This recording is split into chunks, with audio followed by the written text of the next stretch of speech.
Le damos la bienvenida a la Iglesia Evangélica de la Gracia, en Barcelona, España, y le invitamos a que visite nuestra página web porgracia.es. Deseamos que Dios le bendiga ahora a través de su palabra.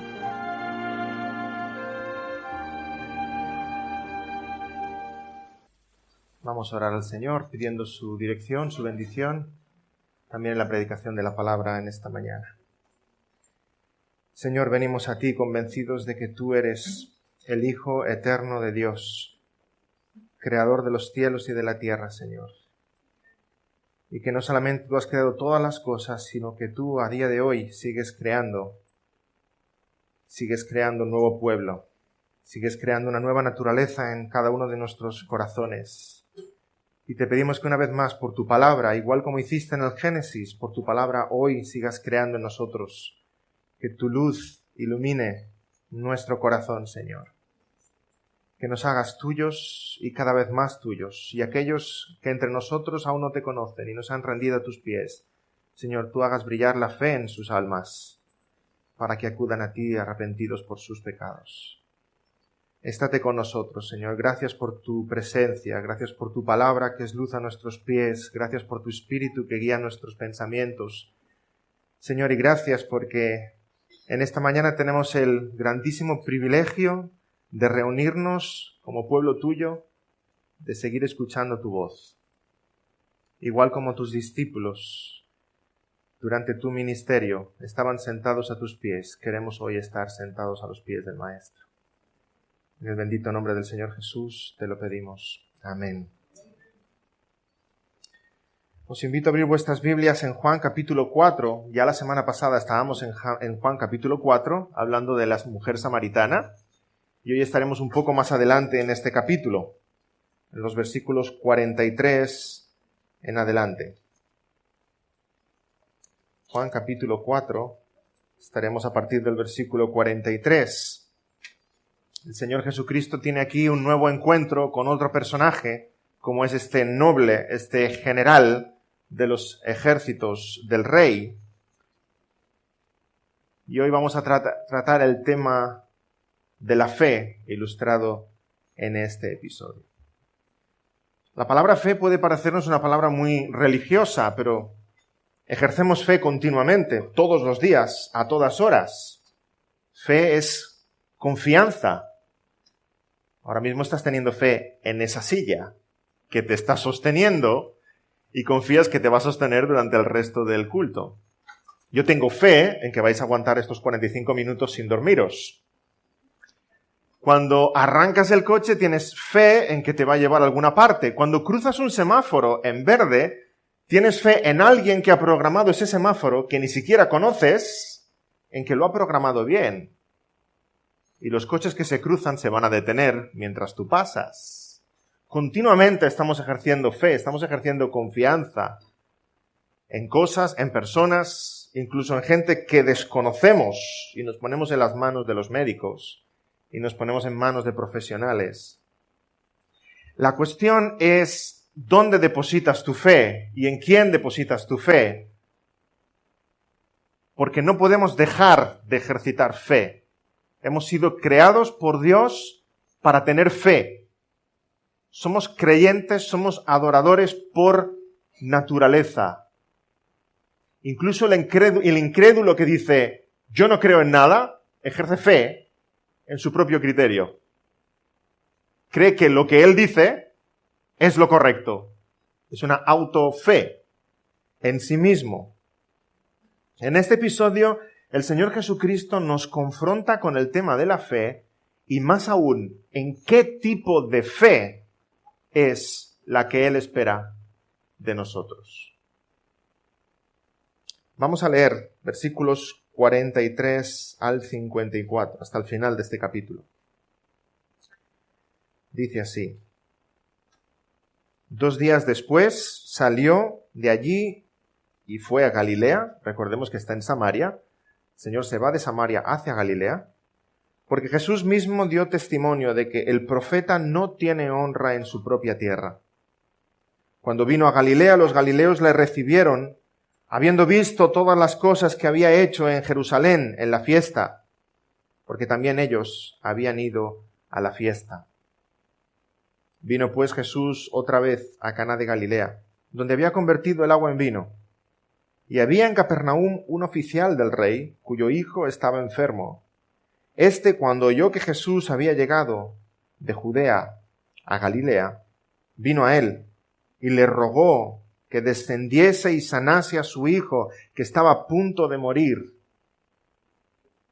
Entonces Jesús le dijo: si no viereis señales y prodigios, no creeréis.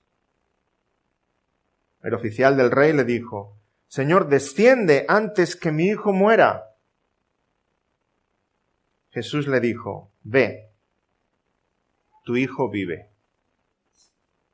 Y el hombre creyó la palabra que Jesús le dijo y se fue. Cuando ya él descendía, sus siervos salieron a recibirle y le dieron nuevas, diciendo: tu hijo vive. Entonces él les preguntó a qué hora había comenzado a estar mejor. Y le dijeron: ayer a las 7 le dejó la fiebre. El padre entonces entendió que aquella era la hora en que Jesús le había dicho: tu hijo vive. Y creyó él con toda su casa. Esta segunda señal hizo Jesús cuando fue de Judea a Galilea. Hasta aquí la lectura en la palabra del Señor. Recordemos que Jesús ha estado en Judea, ha estado en Jerusalén para la celebración de la Pascua. Sabemos que Jesús atraviesa Samaria, que es donde se encuentra con la mujer samaritana, y llega a Galilea, a su tierra, la tierra donde él creció. Y entonces empieza este pasaje con este versículo 44, un poco extraño, ¿verdad? Diciendo que el profeta no tiene honra en su propia tierra.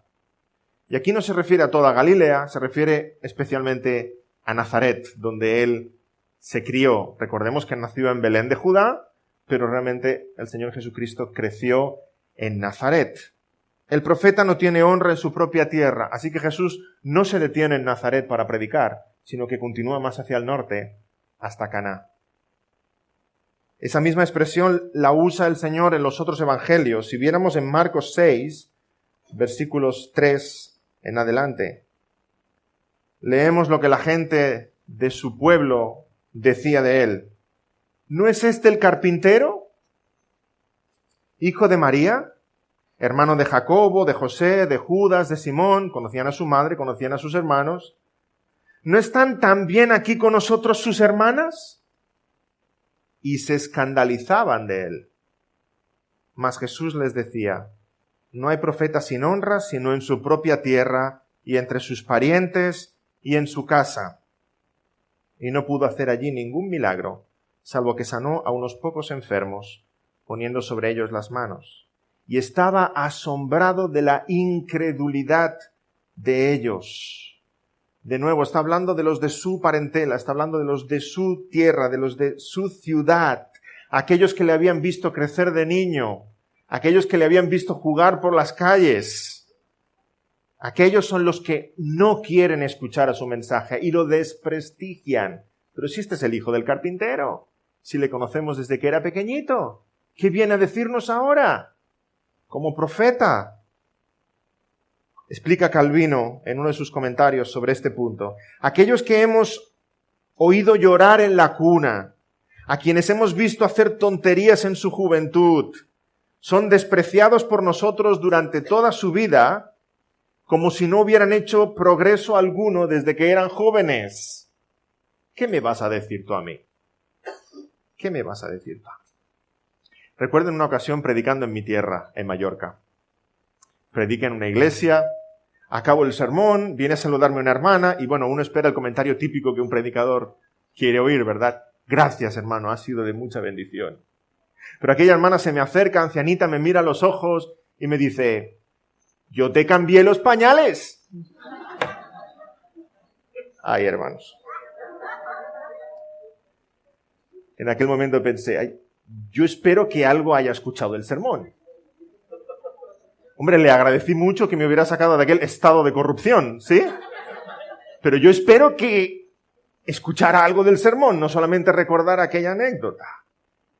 Hermanos, qué difícil hablar a aquellos que nos conocen tanto.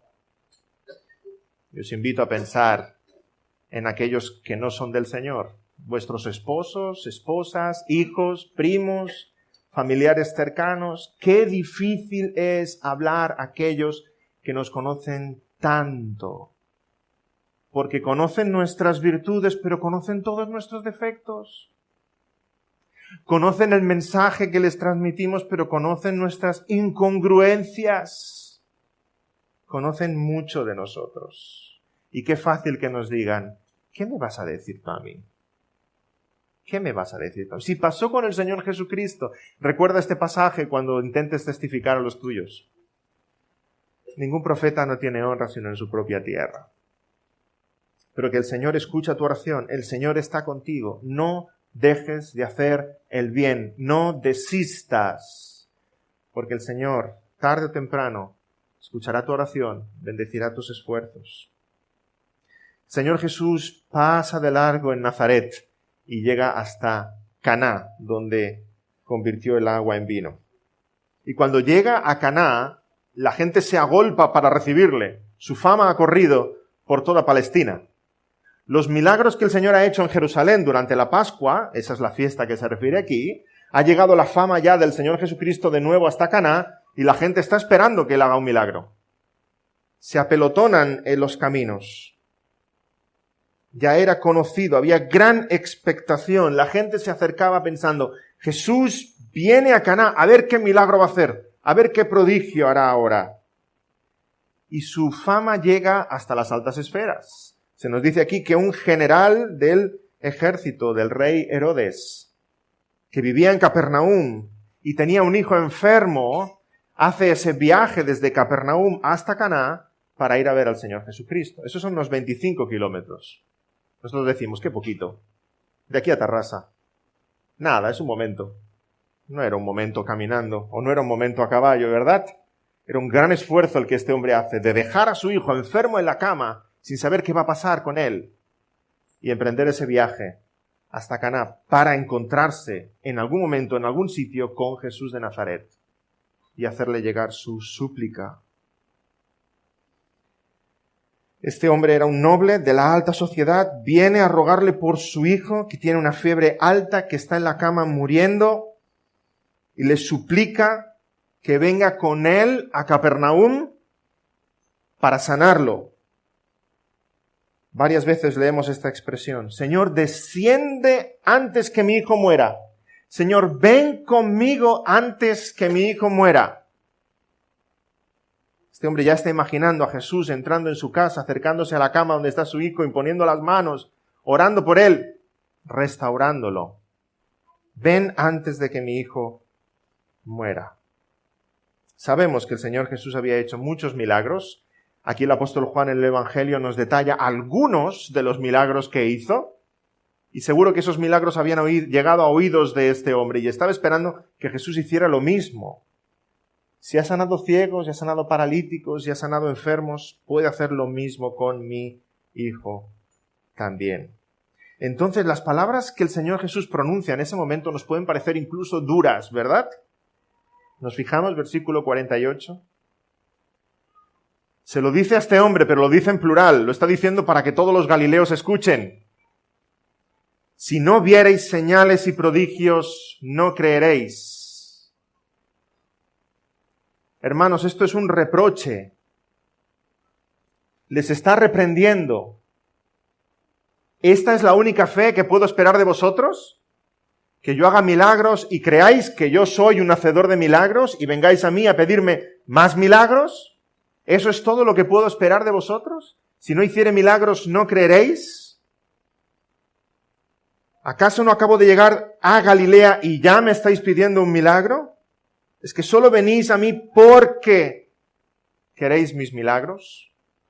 Cuando el Señor multiplicó los panes y los peces, les seguía una gran multitud, y el Señor Jesús se gira y les dice, me seguís porque queréis pan. ¿Queréis que os dé de comer otra vez? ¡Qué reflexión para nosotros! ¿Tú sigues a Jesús porque amas a Jesús o porque quieres algo de Jesús? Ojalá sea porque le amamos a Él. Señor, aunque no me des nada, en ti lo tengo todo. No deseo nada más. qué reproche el Señor Jesús hacia los galileos. Si no viereis señales y prodigios, no creeréis. ¿Es que no podéis creer sin ver? ¿Solamente por mi palabra? ¿Qué tipo de fe es esa que cree porque ha visto? Porque tiene una evidencia delante. ¿Es esa la fe que agrada a Dios? ¿Es la única que puede venir de nuestros corazones? Hermanos, y el capítulo 4, deberíamos leer todo el capítulo 4 para entender qué es lo que está enseñando aquí el Señor Jesucristo. ¿Y por qué Juan el Evangelista nos pone estos dos episodios seguidos? Jesús y la mujer samaritana, Jesús y este noble, este general del rey. ¿Hubo milagros en Samaria? Ninguno. Esta mujer creyó por la palabra del Señor Jesucristo. Y enseguida la samaritana va a hablar a los suyos y ellos creen por la palabra de ella. Y vienen los samaritanos a Jesús y escuchan a Jesús y dicen, habíamos escuchado tu palabra, pero ahora creemos en su palabra. No hay milagro ninguno. No hay prodigio ninguno. Es por la palabra que creen. Y ahora llega Jesús a Galilea y se agolpa a las muchedumbres buscando un milagro. Las palabras de Jesús son de reprensión. Galileos, ¿los samaritanos tienen más fe que vosotros? Ellos han creído todos por la palabra y ahora llego aquí y me estáis pidiendo prodigios y milagros. ¿Es que no podéis creer solamente por mi palabra? Es curioso comprobar que este pasaje se usa a veces para predicar en las campañas de milagros. Cuando este pasaje en el Evangelio de Juan está enseñando exactamente lo contrario, que no hemos de pedirle al Señor milagros, que hemos de escuchar su palabra y creer por su palabra. Es una reprensión, es una exhortación. Jesús está riñendo a los galileos. Porque los galileos dicen en sus corazones, si no lo veo, no lo creo. Enséñamelo. Haz prodigios. Haz milagros. Y Jesús en su corazón se está preguntando, ¿es que no habrá al menos uno entre vosotros que crea sin ver? Y este es el hombre que estamos a punto de conocer. Cree sin ver. Nadie pone en duda que Jesús hacía milagros. Nadie en su contexto y nadie hoy día. Nadie pone en duda que Él hace lo que quiere, cuando quiere y como quiere, y que la iglesia del Señor clama y el Señor sigue haciendo milagros. Por favor, que nadie me malentienda. Lo que quiero decir es que Juan capítulo 4 no está predicando sobre los milagros, está hablando de la fe por la palabra. Fe por la palabra. Ese es el tema de este capítulo. Y cuando leemos el capítulo 4 de Juan, nos acordamos de aquellos que querían creer viendo. ¿Recordáis a Tomás? Ay, si yo pusiera mi mano, ay, si yo pusiera mis dedos, entonces creería. Pablo le escribe a los Corintios, 1 Corintios capítulo 1, los judíos piden señales y los griegos buscan sabiduría, pero nosotros predicamos a Cristo crucificado. Para los judíos ciertamente tropezadero y para los gentiles locura. Es por la predicación de la palabra que se produce fe. Hebreos 11, el capítulo de la fe, nos recuerda lo que la fe es.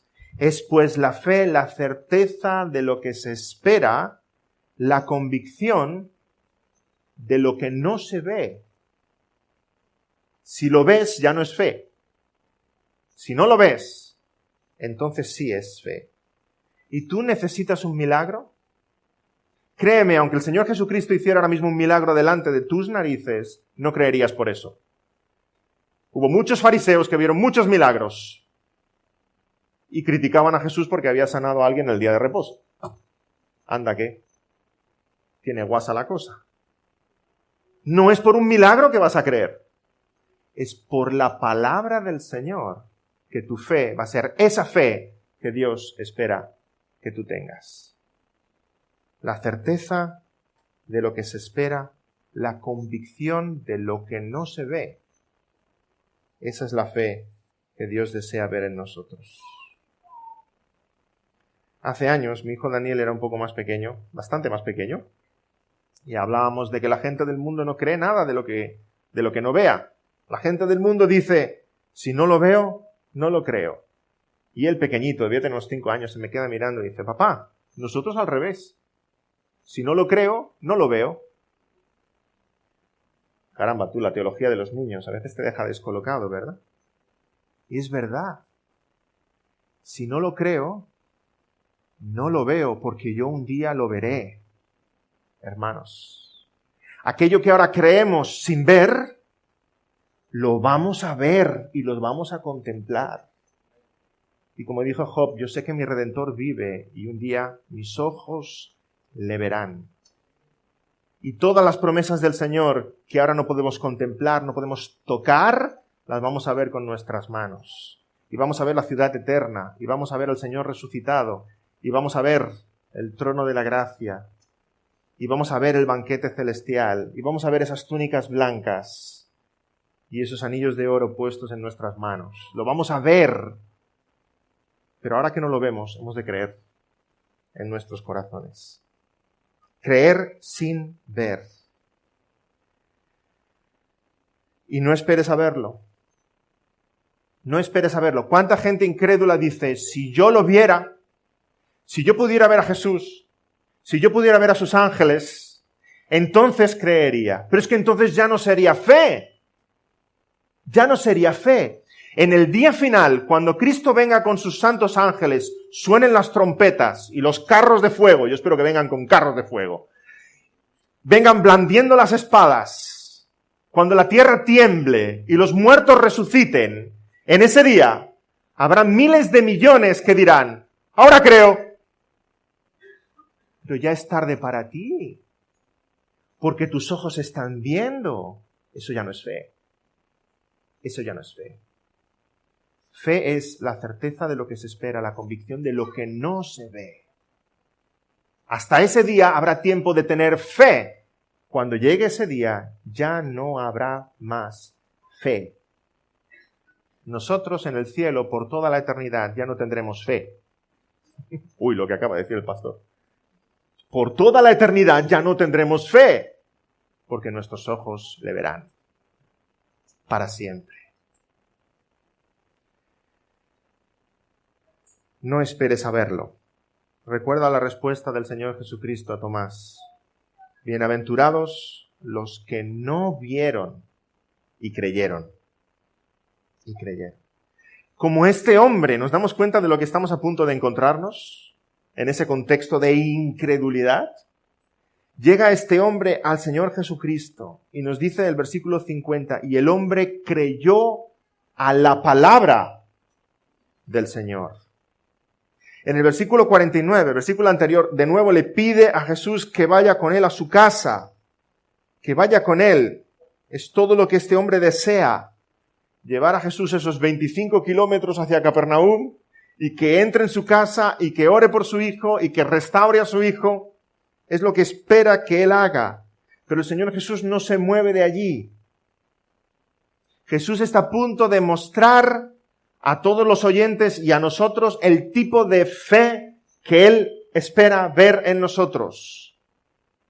Y le dice lo siguiente: ve, tu hijo vive. ¿Os queréis poner en la piel de este hombre por un momento? ¡Qué encrucijada! Me acabas de decir lo que me acabas de decir, pero yo no lo estoy viendo. Ni estoy en mi casa para ver a mi hijo sanado. ¿Y ahora qué hago? Este hombre podía pensar, ¿ahora Jesús quiere que me vaya? Con lo que me ha costado hacer el viaje, con lo que me ha costado encontrarle. Y ahora quiere que... Yo he dejado a mi hijo enfermo y ahora me voy a mi casa para encontrarle otra vez enfermo. Si me pudiera llevar a Jesús conmigo, esa es mi garantía de que mi hijo va a vivir. Pero si yo ahora me voy, con las manos vacías, sin nada, ¿qué voy a hacer? ¿Cómo sé seguro que mi hijo sanará? Jesús está poniendo a este hombre en una encrucijada. Le está pidiendo que crea sin ver. Que crea por su palabra, por lo que él acaba de decir, por su promesa. Y de nuevo, este es el tema central en todo el capítulo 4. Hasta 7 veces sale el verbo creer. En el versículo 21, Jesús le dice a la samaritana, mujer, créeme. En el versículo 39, los samaritanos creyeron. En el versículo 41 nos dice que muchos más creyeron. En el versículo 42 se nos dice que creen porque han oído a Cristo. En el 48 Jesús dice, si no viereis milagros no creeréis. En el 50 ese hombre creyó a la palabra de Jesús. En el 53 se nos dice que creyó él y toda su casa. Hasta 7 veces en un solo capítulo. Creer, creer, creer es el tema central. Este hombre buscó a Jesús y lo encontró, pero no regresó a casa con las manos vacías. Regresó a casa con su palabra. Con su palabra. Se llevó consigo su palabra. Jesús le dijo, ve, tu hijo vive, y él creyó en su palabra, sin ver nada más. La gente de Galilea creía en lo que Jesús hacía. Este hombre creía en lo que Jesús decía. Y ahí es donde estamos nosotros, hermanos. Haya en nosotros ese tipo de fe en nuestros corazones, que creamos en lo que Jesús dice, aunque no veamos. Aunque quisiéramos ver y no veamos. Haya esa fe en nosotros. ¿O vas a creer tú solo si ves milagros? ¿O vas a creer tú solo si Jesús responde a esa oración que hay en tu corazón? ¿O vas a creer solo si Jesús te da salud? ¿O vas a creer solo si Jesús convierte a tu esposo? ¿O vas a creer solo si Jesús te da un trabajo? ¿Vas a creer solo si Jesús hace algo por ti? ¿O vas a creer simple y llanamente en su palabra? ¿Vas a confiar en Él? Qué reto tan grande, pero a ese reto nos llama el Señor. Recordemos que Noé halló gracia a los ojos de Dios. Y Dios le da una instrucción sobre cómo construir el arca. Y Dios deja de hablar con Noé durante 100 años. Y 100 años Noé fielmente está guardando la palabra del Señor en su corazón y cumpliendo con cada uno de los preceptos que le ha dado, construyendo ese arca hasta el día en que el Señor le dice, ya, llega el diluvio que yo te había dicho. 100 años de fidelidad sin volver a escuchar ni una sola palabra de parte de Dios, guardándola en su corazón. Sin ver ni entender muchas cosas, pero confiando en que lo que Dios dice es verdad. Abraham, que vamos a decir de él, el padre de la fe, creyó y le fue contado por justicia. Y todas las promesas que Dios le había dado, él no las veía. Le prometió un hijo, le prometió que todas las naciones serían benditas en su descendencia, le prometió un pueblo que sería como las estrellas de los cielos, y él no lo vio, pero creyó. Creyó en su corazón. Más aún nos dice Hebreos capítulo 11 que los santos del Antiguo Testamento no vieron lo que Dios les había prometido, pero creyeron sin haber visto. Así que no esperes a que Dios haga, no esperes a que Dios responda a tu oración, no esperes a que Dios te dé aquello que estás pidiéndole, no esperes a que Dios te haga sentir paz en tu corazón, cree sin ver. Y el Señor nos dice, mas buscad primeramente el reino de Dios y su justicia perfecta, y lo demás os será añadido. Repito que aunque Dios te hiciera ver el más grande de los milagros, ese milagro no produciría en ti fe, como no produjo fe los fariseos. Hemos de creer por la palabra de Dios en nuestros corazones. No le pidas a Dios, quiero ver. Pídele a Dios, quiero creer. Y veré. Y veré. Nos damos cuenta de qué tremendo es el poder del Señor Jesucristo. El Señor Jesucristo no necesita ir a la casa de este hombre para sanar a ese niño. El Señor Jesucristo dice, vete a casa, tu hijo vive. No necesita ir físicamente hasta allí. Y ya estaba este hombre sanado, este joven sanado. Este hombre regresa a casa y se encuentra con sus siervos que van a buscarle a él. Seguro que no se encontraron a medio camino. Este hombre estaba más ansioso por llegar a casa. Recorrió más trayecto. Y enseguida pregunta, ¿a qué hora se recuperó? Y le dicen, ayer a las 7 le dejó la fiebre. Entonces este hombre entendió que aquella hora era cuando Jesús había dicho, tu hijo vive. En el mismo momento. Entendió, no es casualidad que mi hijo se haya recuperado. No es que le haya abandonado la fiebre porque la enfermedad ha hecho su curso y se ha puesto mejor. Es por la palabra de Cristo Jesús que este hijo mío está restaurado, se recuperó. Este hombre creyó sin haber visto. Creyó, no solo creyó que su hijo iba a sanar, creyó que Cristo Jesús era quien decía ser el Hijo de Dios, el Mesías. Creyó, y fijémonos en un detalle en este versículo, creyó y luego entendió. Creyó y luego entendió. Y a veces nosotros queremos entender, ¿verdad?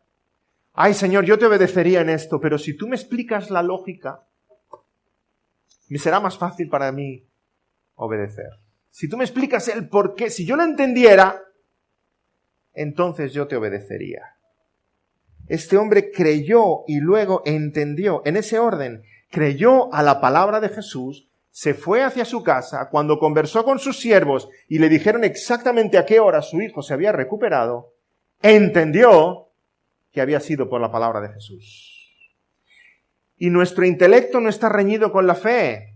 Que seamos creyentes no quiere decir que dejemos el cerebro en casa. Pero es que hay uno que obedece al otro y primero va la fe y luego va la inteligencia. Primero va la fe y luego viene la razón. Primero va la fe y luego entendemos. Porque si no es al revés, nunca entenderemos. Y los que somos del Señor paseamos por un bosque y vemos la naturaleza y para mí yo veo cientos de miles de millones de argumentos respecto a la fe y a la creación y que hay un Dios grande y soberano y sublime. Pero aquel que no cree pasea por el mismo bosque y él ve cientos de miles de argumentos para decir que Dios no existe y que la evolución es cierta y que todo es casualidad. Porque con nuestra razón nunca vamos a llegar a comprender. Nuestro entendimiento también está perdido, muerto en sus delitos y pecados. Primero necesito creer y luego mi cerebro entiende, comprende cuál es el poder de Dios y su majestad. Cree en la palabra del Señor Jesucristo. Cree. Cuando el Señor Jesús te dice, venid a mí todos los que estáis trabajados y cargados y yo os haré descansar, ¿lo crees? ¿O buscas consuelo, descanso, alivio en muchas otras cosas? Cuando el Señor nos dice, yo soy el camino, la verdad y la vida, nadie viene al Padre sino por mí, ¿lo crees? ¿O intentas ser salvo por tus propios méritos, por tus propios esfuerzos? Cuando Jesús nos dice, no se turbe vuestro corazón, creéis en Dios, creed también en mí. ¿Lo crees? Aunque no lo entiendas. Ejerzamos fe en Él. Y llegados a este punto, nos podemos preguntar el porqué de este milagro. De nuevo, hermanos, el Evangelio de Juan, al final, si vamos al capítulo 21, versículo 25, nos damos cuenta de qué nos dice el apóstol Juan aquí. Hay muchas otras cosas que hizo Jesús, las cuales si se escribieran una por una, pienso que ni aún en el mundo cabrían los libros que se habrían de escribir. Hay tanto de lo que Jesús hizo y dijo que no está escrito, que necesitaríamos miles y miles y miles de libros para recogerlo todo. Juan el Evangelista nos escribe lo que nos escribe con un propósito, con una agenda, con una intención para que nosotros creamos. Y la pregunta que nos hacemos es, ¿por qué, Juan, has puesto este milagro escrito en tu Evangelio? ¿Por qué este milagro escrito en el Evangelio? Hay tantas enseñanzas en esta historia y quisiera detallaros 7 para concluir con el sermón de hoy, que podemos ver en este pasaje de Juan 4. En primer lugar, este episodio en el Evangelio de Juan nos recuerda que la muerte nos llega a todos, ricos y pobres. Ricos y pobres. Este hombre tenía muchos recursos. Era un hombre bien posicionado. Estaba relacionado con el rey. Seguramente tenía dinero y tenía poder, tenía prestigio, podía pagar los mejores médicos. Pero la muerte se acerca a su hijo, igual como se acerca a cualquiera de nosotros. Cada uno de nosotros nos tenemos que hacer en algún momento de nuestra vida esta pregunta. ¿Qué va a ser de mí? Porque aún aquellos que tienen poder y riquezas y pueden pagar muchas cosas en esta vida, todos se tienen que encontrar con la muerte cara a cara algún día. Y por ahí pasamos todos. Este episodio nos recuerda también que la muerte llega a todos, mayores y jóvenes. En esta historia no tenemos un hijo preocupado por su padre. Tenemos un padre preocupado por su hijo. Es el joven el que está a punto de morir. El primero que murió en la historia fue un joven, no fue un mayor, Abel. La primera tumba fue para un joven. Y la muerte nos llega a todos y a veces tenemos en nuestra cabeza que podremos llegar a ancianitos y que algún día podremos meditar en eso de la fe cuando me llegue el tiempo. Y tú no sabes si mañana estarás delante del trono del juez. Mañana. No hace falta ser joven o ser mayor. La muerte nos llega a todos cuando Dios dice, y tú no puedes añadir ni un día más a tu vida en esta tierra. ¿Estás preparado para encontrarte con Dios hoy mismo? Esta historia nos recuerda también que la aflicción es buena si te lleva a Cristo. Uy, qué cosas, ¿la aflicción es buena? Vosotros tenéis vuestras preocupaciones en la cabeza ahora mismo. Y, ay, no, Señor, si me lo pudiera quitar de encima. La aflicción es buena si, como este hombre, te hace subir sobre tu caballo y correr a buscar al Señor. Sea lo que venga, enfermedades, problemas familiares, matrimoniales, con los hijos, de trabajo. La aflicción es buena si, como medicina, te hace correr a buscar al Salvador. Bienvenida sea entonces. Y entonces podrás decir con el salmista, bueno me es el haber sido humillado para buscar el rostro del Señor. En cuarto lugar, y este argumento es precioso y poderoso, este episodio nos está diciendo que allá donde está la palabra de Cristo, está Cristo. Porque Jesús no tuvo que viajar esos 25 kilómetros hasta Capernaum para sanar a aquel niño. El Señor Jesús solo tuvo que pronunciar estas palabras. Tu hijo vive. Allá donde está la palabra de Cristo, está Cristo mismo. Del mismo modo, allá donde tenemos su palabra, está su presencia entre nosotros. Allá donde es predicada su palabra, el Señor Jesucristo está hablando a nuestros corazones. Allá donde escuchamos su voz, Él está creando algo nuevo en nuestra alma. Esa nueva naturaleza que necesitamos. Allá donde está la palabra de Cristo, está Cristo mismo, está su presencia entre nosotros y sigue dando vida a corazones que están muertos. No nos confundamos, es la palabra de Cristo. La palabra de Cristo la que produce el milagro. Que hay muchas cosas raras por ahí, en el contextos cristianos, que si tu palabra, que si eres poderoso, que si pronúncialo, que si... Alto. Cristo dijo, tu hijo vive. No porque tú lo digas, No porque tú lo digas. Más aún, el hijo de este noble no se sana porque el noble tuvo fe. No. No, hermanos. ¿Hemos leído bien el pasaje? La fe viene después. Este hombre no tiene fe y Jesús le dice, vaya, pues como has tenido fe, premio, tu hijo vive. Jesús produce el milagro. Vete a casa, tu hijo vive. Y este hombre cree lo que el Señor Jesucristo le acaba de decir. La fe viene después, en este pasaje, viene después. Y necesitaríamos varios sermones para hablar del tema de la sanidad y para hablar del tema de la oración y para hablar del tema de la fe, pero recordemos cuál es el propósito de los milagros del Señor Jesucristo. Esto nos va a ayudar mucho. El Señor Jesucristo viene y hace prodigios y milagros para que la gente vea que Él es de verdad el Hijo de Dios que ha venido a dar un mensaje. Los milagros están refrendando y apoyando su identidad y que el mensaje no es un invento suyo, Él de verdad está hablando de parte del Padre. Ese es el propósito de sus milagros, es la función de sus milagros. De modo que el Señor Jesucristo hace milagros entre aquellos que creen y el Señor Jesucristo hace milagros entre aquellos que no creen. ¿Hemos oído bien? 10 leprosos sana. ¿Y cuál viene a Él? ¿Y cuál tiene fe? 1. Cuando el Señor Jesucristo resucita a Lázaro, le pregunta, Lázaro, ¿tienes fe que te puedo resucitar? Lo resucita y punto. Cuando Cristo muere en la cruz del Calvario, dice que la tierra tiembla, se oscurece el sol y los muertos salen de sus sepulcros. ¿Tuvieron fe para ser resucitados? ¿Habría quienes tendrían fe? ¿Habría quienes no tendrían fe? Hermanos, la función de los milagros del Señor no es para premiar nuestra fe. La función de los milagros del Señor son para reafirmar delante de aquellos que observan que su palabra, que su mensaje viene de parte de Dios. No creamos en los milagros, creamos en la palabra de aquel que hace los milagros. Y le dice a este hombre, tu hijo vive.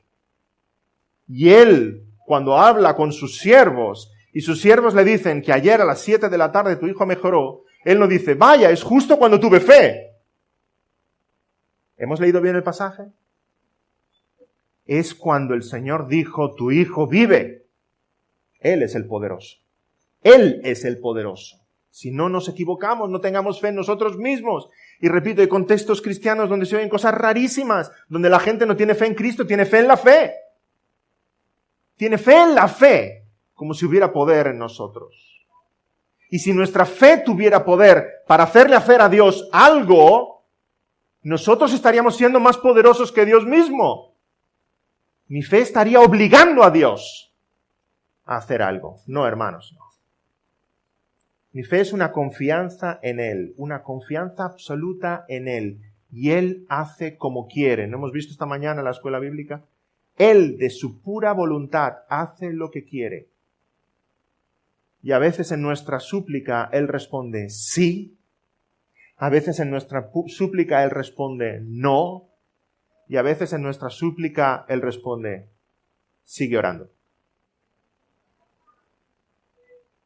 Sigue orando. Porque es exactamente ahí donde te quiero ver. De rodillas. De rodillas. En quinto lugar, esta historia nos recuerda que todos necesitamos la palabra del Señor Jesucristo. De nuevo, Juan el Evangelista pone estos dos episodios juntos y los escoge con una intención. La samaritana y el noble. Nos está describiendo que desde lo más bajo de la sociedad, una mujer y encima samaritana, a lo más alto de la sociedad, un general de los ejércitos del rey. Ambos están necesitados de la misericordia, de la gracia, del perdón del Señor Jesucristo. Y ambos se encuentran con Él. Ya sea cual sea tu condición, ya sea cual sea tu estatus social, necesitas desesperadamente encontrarte con Cristo Jesús. En sexto lugar, este episodio nos recuerda cuál es la fe verdadera. Y la fe de este hombre es una fe verdadera. ¿Y en qué lo vemos? ¿En qué vemos que la fe de este noble es una fe verdadera? ¿En que su hijo fue sanado? No, eso depende del Señor. No depende de él. Lo vemos en que en el momento en que el Señor habla, este hombre se fue. Si no hubiera creído, estaría allí insistiendo a Jesús. Sí, lo que tú digas, pero ven conmigo, yo te voy a llevar. Mira, tengo sitio en mi carro, te llevo, solamente tardamos 5 minutos. 25 kilómetros, habrá que ir rápido. Jesús, te llevo, quiero que entres en mi casa, te puedes quedar unos días, que tú ores por mi hijo, que tú sanes a mi hijo. Pero en el momento en que Jesús le dijo, vete, tu hijo vive, él se fue. Impresionante, hermanos. Con todo el pesar, con toda la angustia, este hombre debía llegar allí a Caná con el corazón encogido. Necesita encontrar a Jesús. Y solamente una palabra, vete, tu hijo vive. Y él se fue.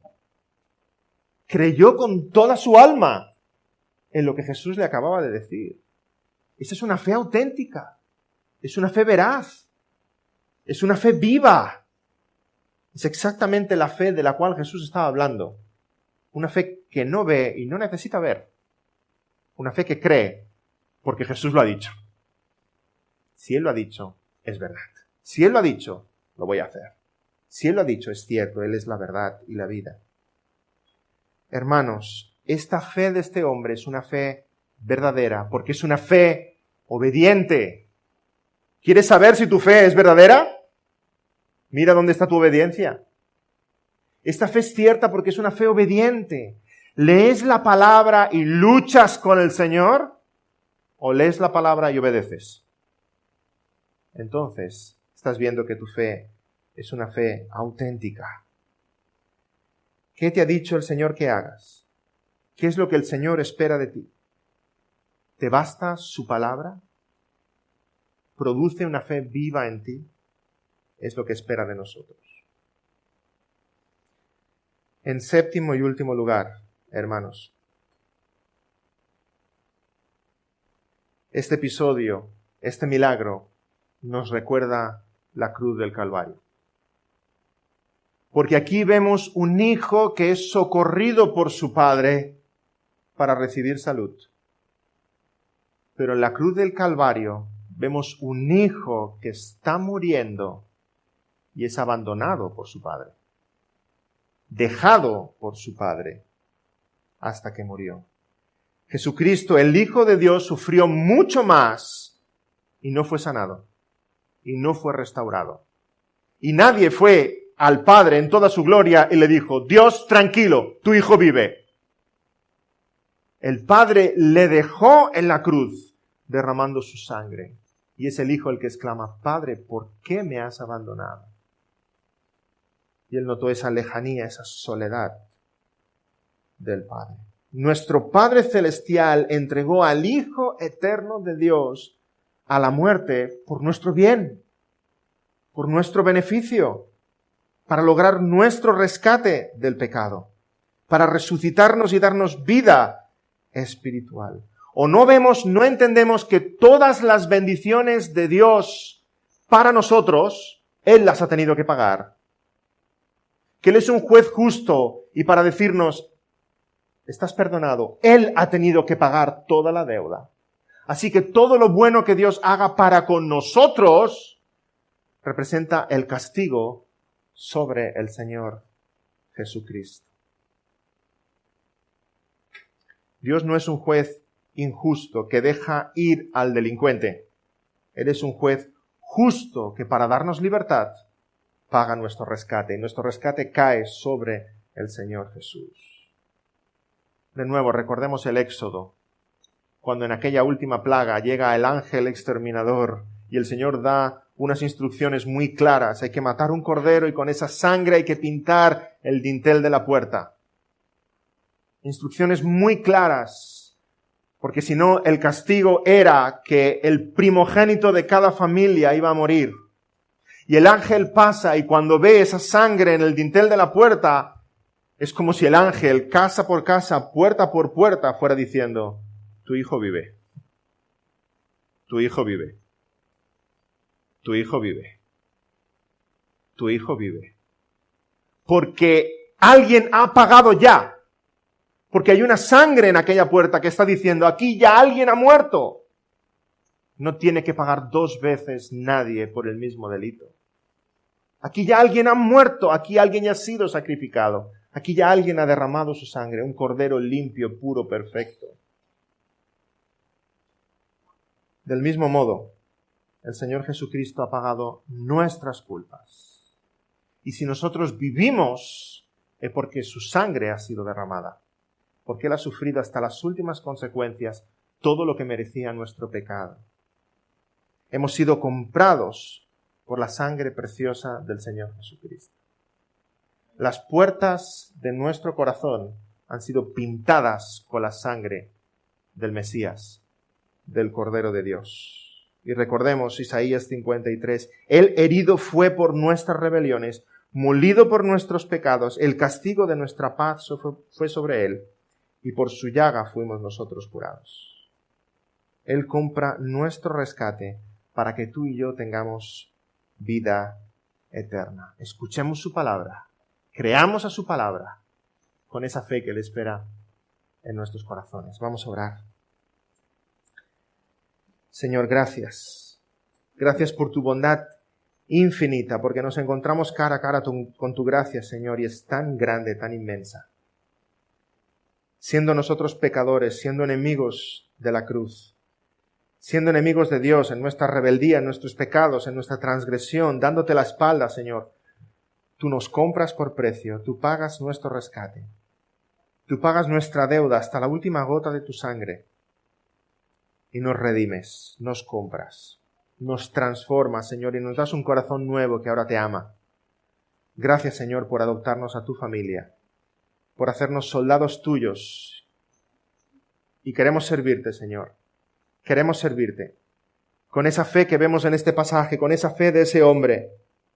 Qué tremendo, Señor, que este hombre, un general del rey, acostumbrado a dar órdenes a su alrededor, a cientos de soldados, escucha la simple palabra de este carpintero: vete a tu casa, y obedece. Señor, quisiéramos tener esa misma fe, una fe obediente, una fe sumisa a ti, una fe que escucha tu voz, una fe que la pone por práctica tu palabra, porque tú lo has dicho. Porque tú, Señor, eres el único que dijo que es el camino, la verdad y la vida, y en ti creemos. Señor, amamos tu palabra, queremos escucharla y vivirla, aplicarla a nuestras vidas y seguirte. Gracias, Señor, por tu entrega en el Calvario y por hacernos pasar de muerte a vida. En el precioso nombre del Señor Jesús. Amén. Amén.